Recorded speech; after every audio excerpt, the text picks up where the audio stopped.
Quarta corsa dall'Arcoveggio, una categoria G sul miglio, non corre il numero 1 Teseo Gas, restano in 9. 2 Visrod, 3 Vildown Chuck SM, 4 Zenzero Debuti, 5 Solitario USM, 6 Ulisse LL, seconda linea, 7 Apple Pie C, 8 Rubensen, 9 Antares Leone, 10 Anastasia Trio.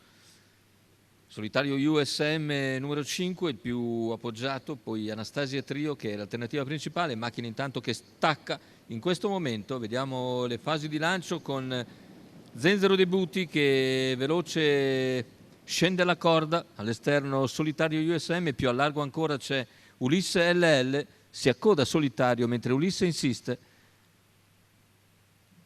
va su Zenzero Debuti.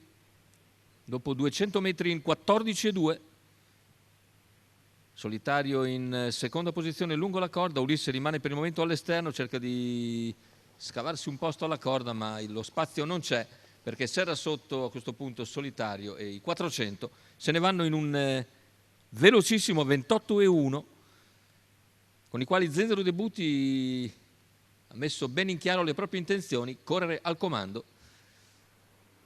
Così Ulisse LL si è dovuto adeguare, i 600 se ne vanno in 44,3, già in rallentamento con un 16,2 in curva, mentre per corsie esterne ha preso posizione anche Anastasia Trio, che è ora in seconda pariglia ed è seguita nell'azione da Apple Pie C, mentre in terza ruota è Vildown Chuck SM, che cerca di progredire, ma c'è un minuto per il primo giro, quindi andatura abbastanza sostenuta, anche se il secondo quarto in 32.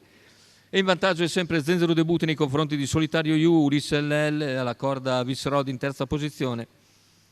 Via via tutti gli altri nelle identiche posizioni con Anastasia Trio che dopo il chilometro viene via in terza ruota e scatta. Supera in breve Ulisse, si porta all'esterno di Zenzero, lo sopravanza a sua volta in poche battute. A questo punto anche Solitario deve uscire, ha lo spazio per farlo, ma Anastasia ha preso già margine di vantaggio, entra sulla curva finale con due lunghezze abbondanti su Solitario USM che supera Zenzero Debuti con meno naturalezza della femmina. Anastasia infatti ha preso margine e ora al completamento della piegata ha sempre due lunghezze abbondanti su Solitario USM che cerca di rinvenire. Anastasia Trio in vantaggio ancora a 100 dalla conclusione. Nel finale Anastasia Trio ha fatto bene i propri conti, torna alla vittoria così Anastasia Trio. Solitario USM è secondo, al terzo finisce bene di spunto Antares Leone. 1:15,7 il ragguaglio conclusivo.